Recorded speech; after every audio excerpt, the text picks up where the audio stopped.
Doctor Shailendra Gangwar जी,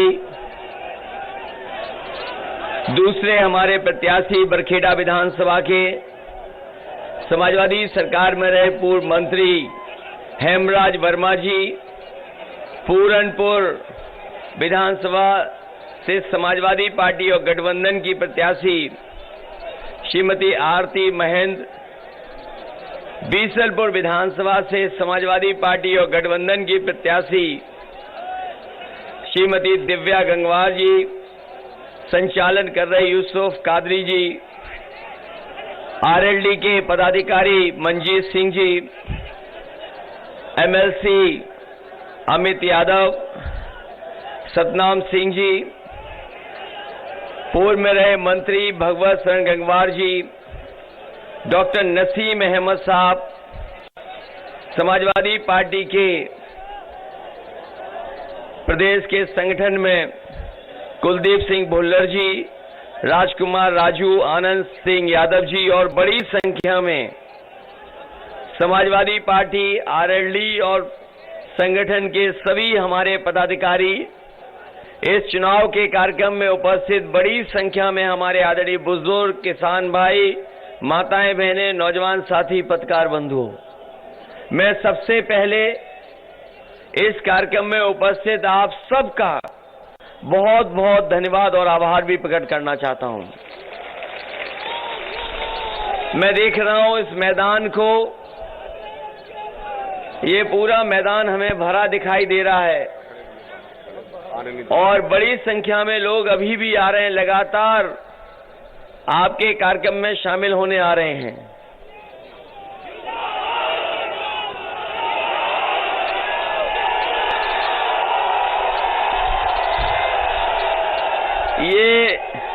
ये जो उत्साह और जोश दिखाई दे रहा है, ये जोश और उत्साह बता रहा है कि आपको पहले और दूसरे चरण में जो वोट पड़ा है उसकी जानकारी है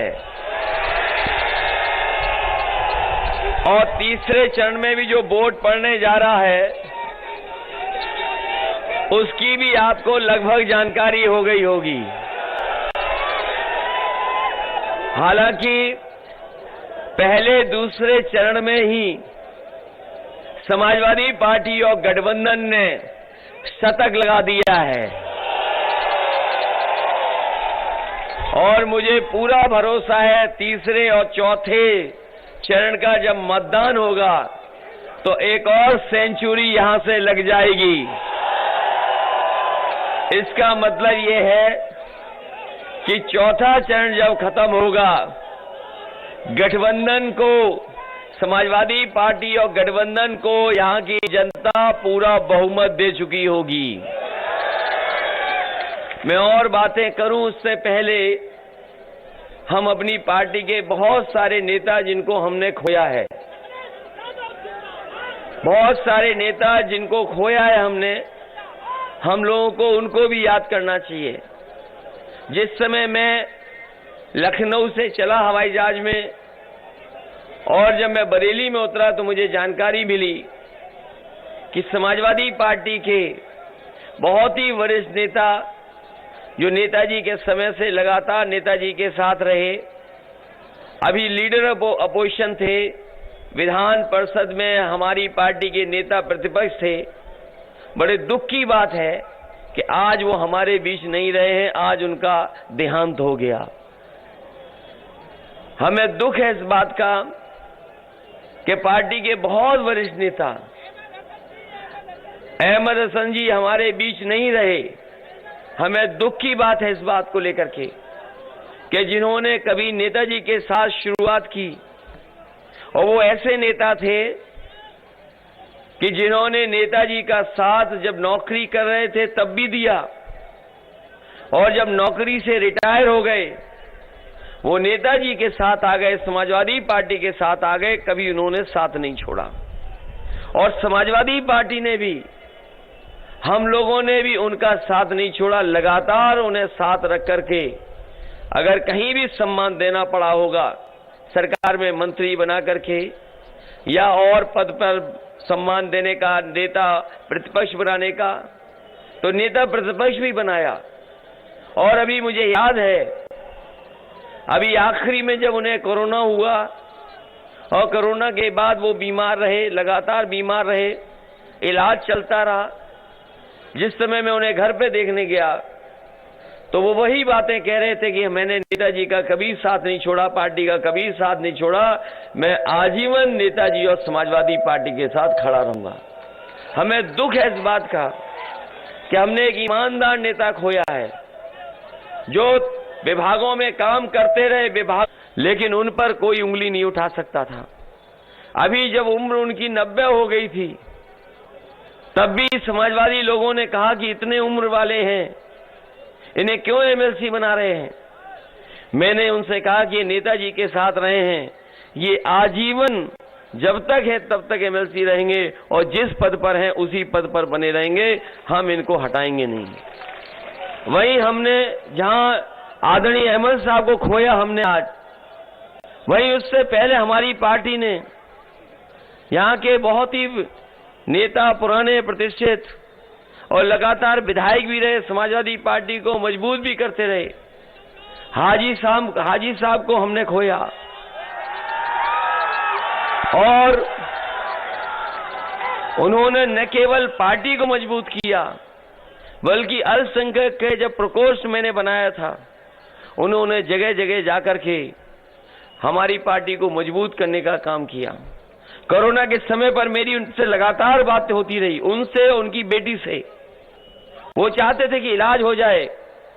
वो जिस अस्पताल में थे, एक डॉक्टर गंगवार साहब का अस्पताल था, मैं उन्हें जानता नहीं था लेकिन मैंने लगातार उनसे फोन पे बात कर करके जो इलाज हो सकता था वो इलाज कराया। बाद में परिवार के लोगों ने कहा कि इन्हें एम्स ऋषिकेश ले चलिए। हम लोगों ने हवाई जहाज की भी तैयारी कर ली, एम्बुलेंस की, लेकिन डॉक्टर लोग तैयार नहीं हुए। वो जाते तो शायद उसी समय उनकी जान चली जाती, लेकिन हमारा साथ उन्होंने छोड़ दिया। अस्पताल में उनकी जान गई, उनकी और उनकी बेटी। हमें दुख है इस बात का कि हमने एक अपनी पार्टी का बड़ा नेता खोया। साथ ही में अभी हाल फिलहाल ही प्रीतम जी को भी हम लोगों ने खो दिया। वो लंबी बीमारी से थे और आखिरी में जब उनसे बात हुई तो उन्होंने कहा कि हमारे परिवार की हमारी बहू है, इनको ही टिकट दे देना। हमने कहा कि आपकी इच्छा जो होगी हम उन्हीं को टिकट देंगे, इसलिए उन्हीं को टिकट दी। इसलिए आखिरी में हम लोग 2 मिनट उन सबके लिए शोक करेंगे, 2 मिनट आखिरी में। और न जाने कितने लोगों को हमने, आपने, परिचित लोगों ने खोया होगा। यहां जितने लोग मौजूद हैं इन्होंने देखा होगा मजदूर कैसे चल करके आए थे जब लॉकडाउन लगा था। बेचारे, उनके लिए कोई इंतजाम नहीं किया सरकार ने। पैदल पैदल पैदल वो पहुंचे, घरों गए, कोई सरकार ने इंतजाम नहीं किया उनका। और उसके बाद जब कोरोना की बीमारी आई, जिस समय जरूरत थी कि लोगों को दवाई मिल जाए, अस्पताल में बेड मिल जाए और सांसों के लिए जो सबसे जरूरी चीज है ऑक्सीजन मिल जाए, लेकिन ये सरकार ऑक्सीजन भी नहीं दिला पाई। और इसने, सरकार ने हमारे गरीबों को अनाज छोड़ने का काम किया। जिस समय सबसे ज्यादा सरकार को मदद करनी चाहिए थी, उस समय हमारे गरीबों को अनाज छोड़ने का काम किया। न जाने कितने लोगों के परिचित लोग बीमार हुए होंगे और बहुत सारे लोगों की जान भी चली गई होगी। हमें दुख है इन बातों को लेकर के, लेकिन सवाल सबसे बड़ा ये है कि ये उत्तर प्रदेश का जो चुनाव होने जा रहा है, ये कोई छोटा मोटा चुनाव नहीं है। ये उत्तर प्रदेश के भाग्य को, उत्तर प्रदेश के भविष्य को तय करने वाला चुनाव है। न केवल भविष्य के साथ साथ हमें अपने देश का लोकतंत्र भी बचाना है, उसका भी चुनाव है। और संविधान बचेगा कि नहीं बचेगा, इसका भी चुनाव है। हमारे किसान भाई जानते होंगे, ये सरकार ऐसी है जिसने किसी की परवाह नहीं की। हमने और आपने जलियांवाले बाग की कहानी कितनी सुनी है, कितनी बार हम और आप लोग देखते हैं, समझते हैं बात को। अगर आजाद भारत में जलियांवाले जैसी घटना अगर कहीं हुई थी तो लखीमपुर में हुई थी। एक जीप सर किसानों को कुचल दिया, किसानों की जान गई। न केवल यहां पर जान गई हमारे किसानों की, बल्कि आपने दिल्ली में देखा होगा, किसान आंदोलन करता रहा, उस आंदोलन को खत्म करने के लिए कीलें लगाई गई, बोल्डर लगाए गए और जो कुछ सरकार कर सकती थी, एफआईआर दर्ज कराने से लेकर के उनके घरों पे छापा, और अगर निकलते थे तो जगह जगह पर बैरिकेडिंग। लेकिन हम अपने किसानों को बधाई देंगे कि किसान हमारा पीछे नहीं हटा, अंततोगत्वा सरकार को पीछे हटना पड़ा और तीनों काले कानून वापस हो गए हैं। तीनों कानून वापस हुए हैं। और याद रखना साथियों, ये सही, हम बधाई देते हैं अपने किसानों को, लेकिन साथ ही साथ बीजेपी वाले बहुत ही होशियार लोग हैं। वो जानते थे कि उत्तर प्रदेश और पंजाब का चुनाव होने जा रहा है, जहां किसान आंदोलन कर रहे थे, उससे सरकार झुकी। वहीं उन्हें यह भी पता था कि अगर काले कानून वापस नहीं हुए तो हो सकता है जिस तरीके से पंजाब में कोई रैली में किसान नहीं आया, खाली कुर्सियां देखने को मिली, इस बार भी अगर चुनाव होता और काले कानून होते, हो सकता था किसान इनके एक भी वोट न देता, उत्तर प्रदेश से और पंजाब से खाली हो जाती भारतीय जनता पार्टी। इसलिए वोट के लिए इन्होंने फैसला लिया है। हमें और आपको सावधान रहना पड़ेगा। चुपके से ये कोई भी कानून ले आएंगे।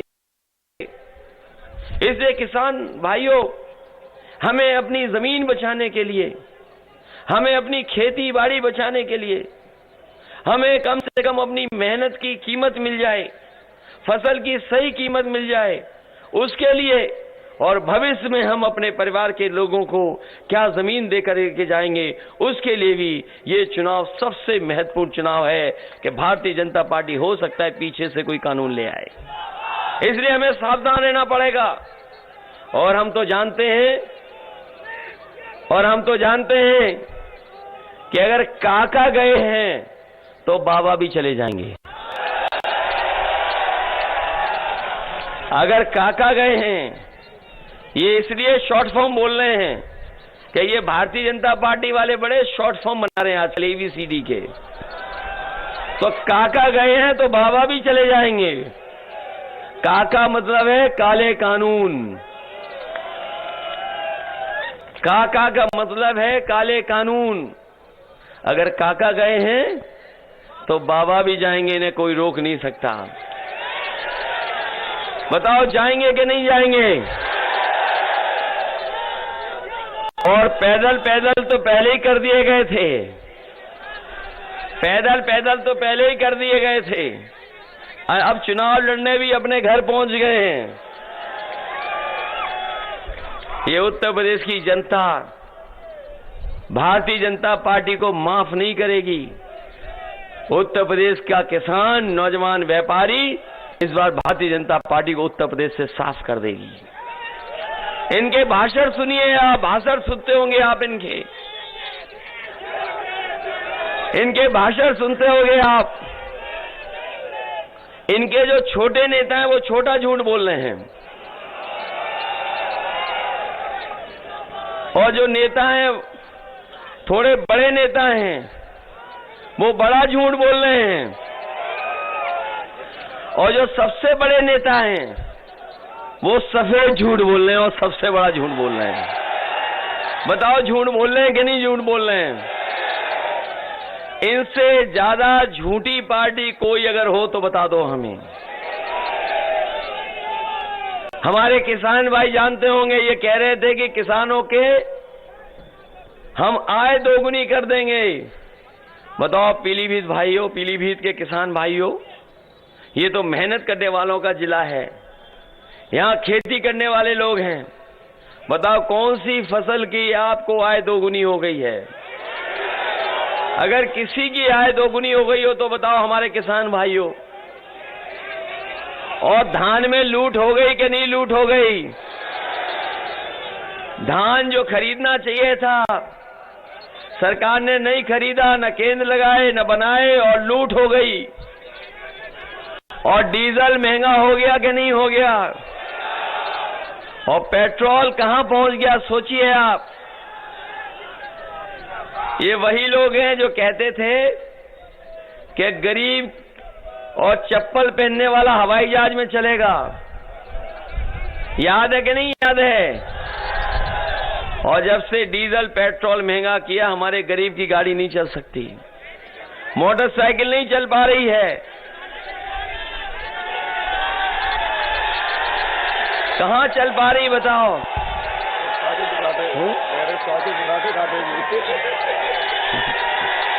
ये इन्होंने, मैं जानता हूँ जो इशारा आप कर रहे हो, क्योंकि साइकिल को न पेट्रोल न डीजल की जरूरत, केवल पैडल और मेहनत की जरूरत है। इस बार साइकिल की कोई रफ्तार नहीं पकड़ सकता। और मैं कह रहा हूं आपसे, आप देख लेना, जिस समय पीलीभीत वाले वोट डाल देंगे, जब पीलीभीत वाले वोट डाल देंगे तो देखना बीजेपी के बूथों पर भूत नाचेंगे, कोई आदमी नजर नहीं आएगा। ये मैं जानता हूं। साइकिल वाले बैठे साहब, बताओ खाद मिल गई कि नहीं मिल गई? और न डीएपी मिली आपको। और अगर बोरी देखी होगी तो बोरी में चोरी हो गई कि नहीं हो गई? हमारे किसानों को रात भर रखवाली करनी पड़ रही है खेतों की, तो घरों में घुस जा रहे जानवर। खेती की रखवाली करनी पड़ रही है। बताओ पीलीभीत के किसानों रखवाली करनी पड़ रही कि नहीं करनी पड़ रही? और एक गौशाला जो बनाई थी उसका पूरा पैसा खा गए भारतीय जनता पार्टी के लोग। और हमारे बाबा मुख्यमंत्री जी का जो प्रिय जानवर है वो जानते हो कौन सा है?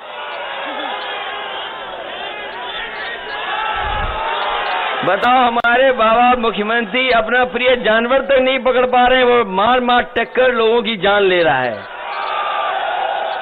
इसलिए समाजवादी पार्टी ने तय किया है कि अगर सांड के सींग से मरने से किसी की जान जाएगी या जानवर के टकराने से किसी की जान जाएगी, तो समाजवादी सरकार बनने पर 5 लाख उस परिवार की मदद करने का काम करेंगे।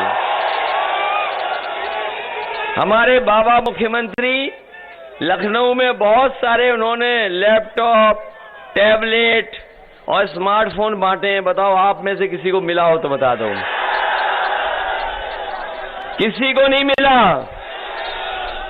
और अभी तक तो हम ये जानते थे कि हमारे बाबा मुख्यमंत्री कंप्यूटर नहीं चला पाते हैं, लेकिन अभी एक उन्होंने तस्वीर लगाई थी स्मार्टफोन से। ये खुद पूरब देख रहे हैं और जनता पश्चिम देख रही है। उस दिन पता लगा कि इन्हें स्मार्टफोन भी चलाना नहीं आता है। और ये जो गर्मी निकालने की बात कर रहे हैं, ये जगह जगह कह रहे हैं कि गर्मी निकाल देंगे, लेकिन वो जानते नहीं है कि इस बार किसान और नौजवान इनकी भाप निकाल देगा। और रही बची भाप, ये हमारे बीएड टेट वाले लोग, 69,000 वाले, शिक्षा मित्र वाले, ये बीएड से लेकर के इन्हें कितना लड़ना पड़ा है। बताओ आप लोग भाप निकालोगे कि नहीं निकालोगे? और मुझे सुनने में आया था कि शिक्षा मित्र वालों की ड्यूटी नहीं लगा रहे हैं। बीएड टेट वालों की भी समस्या का समाधान अगर कोई करेगा तो हमने अपने मैनिफेस्टो में लिख दिया है कि आपको नौकरी देने का काम भी समाजवादी सरकार में होगा। और इसीलिए आप आभार का भी तख्ती लेकर के आए हैं। इसलिए समाजवादियों को मत भूलना। ये 69,000 वाले आरक्षण घोटाले वाले जानते हैं कि इनके साथ अन्याय हुआ है। ये लखनऊ जब जब गए हैं तो इनको अपमानित होना पड़ा है, इन्हें लाठी खानी पड़ी, इन्हें जेल जाना पड़ा, लेकिन ये लड़ते रहे। हम इनको 69,000 वाले लोगों को बता करके जा रहे हैं कि जो आरक्षण में इन्होंने धोखा दिया है, समाजवादी सरकार बनेगी तो इनकी भी समस्या का समाधान करने का काम समाजवादी लोग करेंगे। इसलिए हम आपसे विशेष निवेदन करने आए, अपील करने आए हैं।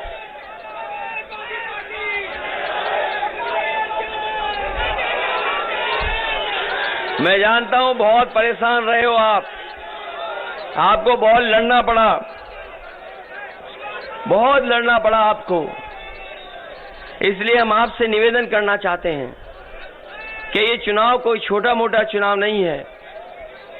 जो कुछ भी है, बीजेपी के सब नेता उत्तर प्रदेश में आ गए हैं।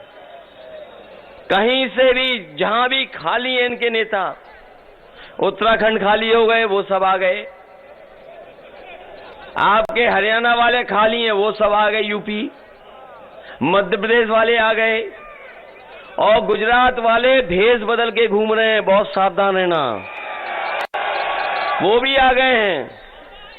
लेकिन कुछ लोग तो हवा देखी उन्होंने, यहां उत्तर प्रदेश में हवा किसकी चल रही है, वो अपने कपड़ों का रंग बदल करके चुपचाप भाग गए यहां से। इसलिए आपसे मैं कहना चाहता हूं, ये चुनाव बहुत बड़ा चुनाव है। आपने अखबारों में पढ़ा होगा, अभी 28 बैंकों का पैसा लेकर के एक बहुत बड़ा उद्योगपति पैसा लेके भाग गया। भाग गया कि नहीं भाग गया? आप हम लोग अगर कहीं बैंकों से कुछ पैसा ले लेंगे तो बैंक हमारे पीछे पड़ जाती है। और अगर आपने जमीन या मकान कुछ रख दिया होगा बैंक को, तो समझ लो आपके घर मकान बैंक ले लेती है, नीलामी करा देते हैं। और ये देखिए, इतना बड़ा पैसा लेके भागा है, 28 बैंकों का 22,000 करोड़ से ज्यादा पैसा ले गया, और कहीं कोई पता नहीं है कहां गया है। बताओ, ये जो उद्योगपति भागा है वो कहां का है? और आप लोग सब पढ़े लिखे लोग हैं, कोई ये पहली बार भागा है क्या? पहले भी बहुत सारे भाग गए थे। वो जो भागे वो बताओ कहां के थे? तो इसलिए उत्तर प्रदेश को बचाओगे कि नहीं बचाओगे यार? और ये धीमे धीमे सब चीजें प्राइवेट कर रहे हैं। इन्होंने सरकारी हवाई जहाज बेच दिए, हवाई जहाज जहां खड़े होते हैं हवाई अड्डे बेच दिए, रेलगाड़ी बेच रहे हैं। आप पता कर लेना, रेलवे स्टेशन की सब जमीनें बेच दे रहे हैं। ये बंदरगाह बेच रहे हैं, पानी का जहाज बेच रहे हैं। और जानते हो क्यों बेच रहे हैं? क्योंकि ये जानते हैं कि ना रहेगा बांस,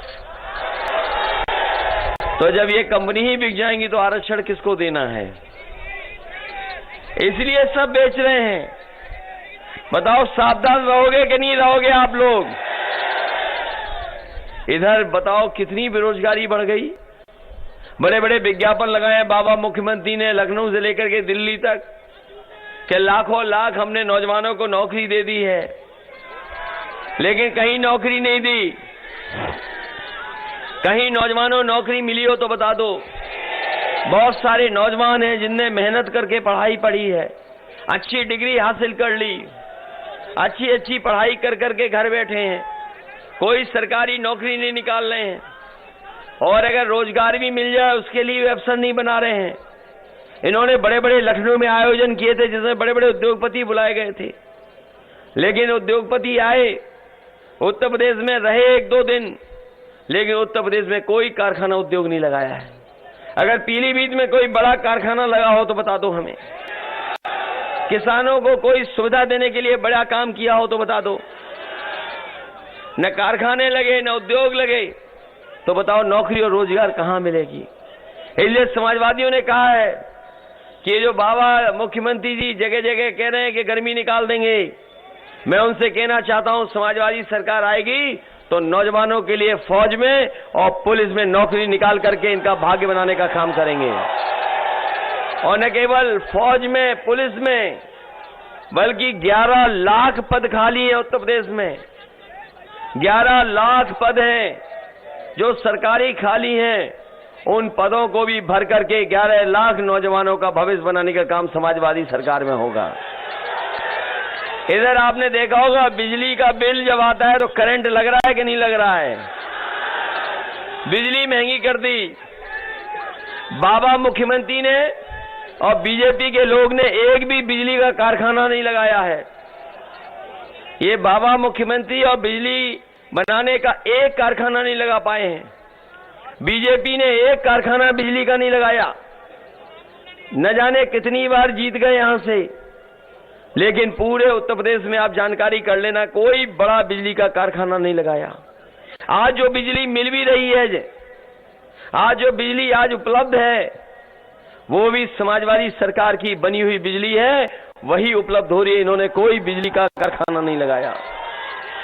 और सोचो बाबा जी लगाते भी कैसे, बाबा जी लगाते भी कैसे, जिन्होंने 5 साल बिजली का कारखाने का नाम नहीं रट पाया। इधर जब से हमने उनसे कहा कि बताओ बिजली के कारखाने का नाम ही बता दो कम से कम, कई महीने रटने के बाद भी वो नाम नहीं बता पा रहे हैं।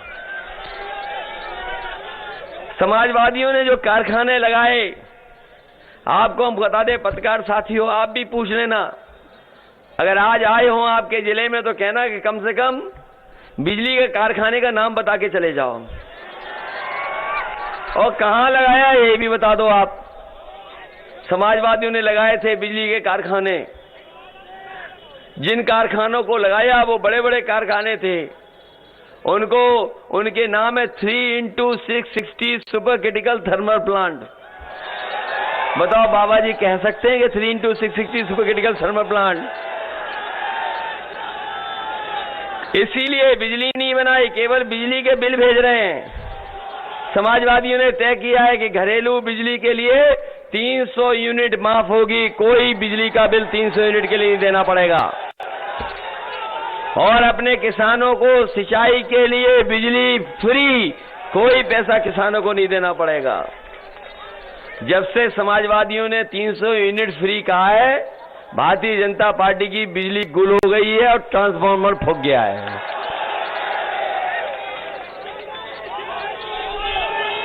इसलिए आप सबसे बहुत लंबी भी बात की जा सकती थी, लेकिन मैं जानता हूं पीलीभीत के लोगों ने मन बना लिया है प्रॉपर्टी को जिताने के लिए। बताओ चारों जिताओगे कि नहीं जिताओगे?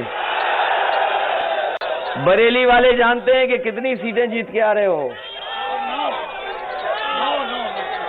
बताओ पहली बार ऐसा चमत्कार हो रहा है, बरेली सब सीटें जीत रहे हो आप, रामपुर सब सीटें जीत रहे हो आप, और ये तीसरे चरण में वोट पड़ने जा रहा है, वो हमारा भी वोट पड़ेगा। हम भी चुनाव लड़ रहे हैं तीसरे चरण में, तो तीसरे चरण में तो हो गई सफाया इनका, चौथे में आप लोग कर दोगे। बताओ करोगे सफाया क्या नहीं करोगे? और बीजेपी के लोग भी नहीं चाहते बीजेपी जीते, बताओ आप। कम से कम जो सच के साथ खड़े हैं वो समाजवादियों की मदद कर रहे हैं। बताओ मदद है कि नहीं है? इस बार जिताइए, और आरएलडी भी साथ है अब तो। इसलिए हम आपसे निवेदन करके जा रहे हैं कि यहां के किसान और सिख भाइयों ने बहुत मुकाबला किया बीजेपी का, बहुत मुकाबला किया। इतना मुकाबला कोई कर नहीं सकता था, इतना मुकाबला कोई नहीं कर सकता था। यहां के लोगों ने मुकाबला किया। इसलिए हम कहना चाहते हैं आपसे, ये लोग जो सत्ता में बैठे लोग हैं, इन्हें किसान का दुख नहीं समझ में आ रहा है। नौजवानों के सामने जो रोजगार और नौकरी का संकट है वो समझ में नहीं आ रहा है। जो महंगाई बढ़ रही है वो दिखाई नहीं दे रही है, और जो गरीबों को हमारा इलाज और पढ़ाई नहीं मिल पा रही। और कोरोना के समय पर सब बर्बाद हो गई, पढ़ाई के नहीं बर्बाद हो गई, बच्चों की सब पढ़ाई बर्बाद कर दी, और इलाज भी हमारे लोग सरकारी नहीं करा पाए। ये जो एम्बुलेंस चलती थी, अभी याद दिला देना, जिस विधानसभा के मुझे याद दिला देना। आप बताइए, एम्बुलेंस जो समाजवादियों ने चलाई थी वो भी हमारे बाबा मुख्यमंत्री ने खराब कर दी, चल नहीं पा रही। गरीबों के इलाज के लिए गांव पहुंच जाती। हमने फैसला लिया है जहां हमारे गरीबों का यहीं इलाज हो जाए, अस्पताल के लिए पैसा और अच्छा बनाने का काम, और साथ ही साथ अगर एम्बुलेंस बढ़ानी पड़ेगी तो एम्बुलेंस बढ़ा करके हम गरीबों की और गांव में रहने वालों की मदद करने का काम करेंगे। ये 100 नंबर जो थी पुलिस को व्यवस्था, यहां तो हमारे बहुत सारे साथी होंगे, जानते होंगे ये दुनिया में जिस तरीके से पुलिस चलती है, अमेरिका में न्यूयॉर्क में जो पुलिस का काम होता था उस तरीके से मैंने बनाने का काम किया था। वहां हमने यहां के अधिकारी भेजे, सीख करके आए, और एक प्रोफेसर वेंकट को मैंने सरकार के साथ रखा, जिससे कि कम से कम पुलिस को अच्छे काम करने के लिए 100 नंबर गाड़ी की व्यवस्था हो जाए। 100 नंबर की गाड़ी की व्यवस्था की, लेकिन जब से हमारे बाबा मुख्यमंत्री ने 100 से 112 किया है, हमारी पुलिस का कबाड़ा कर दिया। और इस डबल इंजन की सरकार में कोई चीज डबल हुई है तो वो भ्रष्टाचार और महंगाई। इसलिए हम आपको कह करके जा रहे हैं, ये गन्ने का भुगतान को लेकर के जिस समय चुनाव चल रहा था, पहले क्षण में हमने कहा कि हमें किसानों की मदद के लिए अगर बजट से अलग से पैसा रखना पड़ेगा तो अलग से पैसा रखेंगे, जिससे हमारे किसानों को गन्ने के भुगतान के लिए कहीं आंदोलन नहीं करना पड़े। 15 दिन के अंदर पूरा का पूरा भुगतान उनका कराने का काम करेंगे। हमारे किसानों को उनकी फसल का एमएसपी मिल जाए, उसके लिए सरकार, चाहे हमें केंद्र बनाने पड़े खरीद के, चाहे व्यवस्था में बदलाव लाना पड़े, समाजवादी लोग बदलाव ला करके हम अपने किसानों को हर फसल की एमएसपी दिलाने का काम समाजवादी सरकार में करेंगे। मुझे याद है जब मैं इस स्कूल में आया था, ये कभी अंग्रेजों के जमाने का बना हुआ था। जो कुछ ठीक कर पाए वो आखिरी में ठीक कर पाए। अगर इस स्कूल को और बड़ा बनाने के लिए, और सुविधाएं देने के लिए, और नए जमाने की पढ़ाई के हिसाब से कोर्स चलाने के लिए अगर हमें इसमें व्यवस्था बनानी पड़ेगी, इसके साथ साथ और जो हमारे सरकारी स्कूल हैं उनकी व्यवस्था को सुधारने के लिए भी समाजवादी सरकार में मदद करने का काम करेंगे।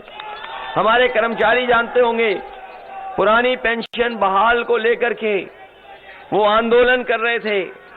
समाजवादी पार्टी ने तय कर दिया है कि पुरानी पेंशन हम कर्मचारियों की बहाल कर करके उनको भी सुविधा देने का काम करेंगे। इन्हीं शब्दों के साथ मैं आप सबका धन्यवाद और आभार प्रकट करता हूं इस ऐतिहासिक कार्यक्रम के लिए, इस सफल कार्यक्रम के लिए, इस ऐतिहासिक जन समर्थन के लिए, और इस भरोसे के साथ कि आप लोग समाजवादियों की सरकार बनवा दोगे। बताओ, सरकार बनाओगे कि नहीं बनाओगे? बताइए, सरकार बनेगी कि नहीं बनेगी? बीजेपी के धोखे में तो नहीं आ जाएगा कोई? बीजेपी साजिश भी कर सकती है, षड्यंत्र भी कर सकती है। सावधान रहोगे कि नहीं रहोगे? महंगाई के खिलाफ वोट डालोगे कि नहीं डालोगे? ये जो झगड़ा लगाते हैं इसके खिलाफ मतदान करोगे कि नहीं करोगे?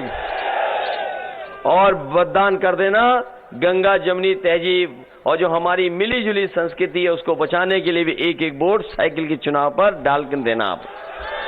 इसलिए मैं कहना चाहता हूं कि जो हमारा साथी पुल का कह रहा था, तो हमारे जो साथी कह रहे हैं और इन्हें जिताइए, ये लोग समय समय पर हमें बताते रहेंगे, चाहे सड़क हो, पुल हो, बिजली हो, स्वास्थ्य हो, शिक्षा के क्षेत्र में अगर हमें बड़ा काम करना पड़ेगा तो करेंगे। इसके साथ साथ अपने बीएड टेट वाले लोग हैं, तुम्हारी मदद होगी, उन्हें